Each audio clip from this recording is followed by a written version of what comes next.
Ala.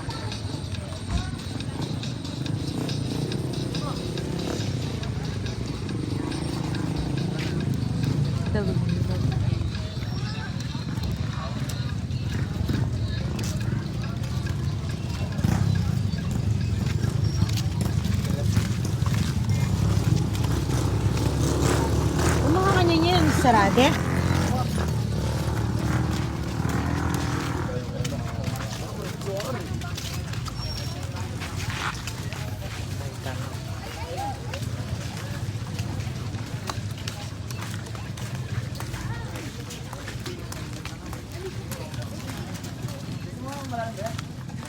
Bakit mo rin yun? Ikaw na nagmulong sa cellphone ko.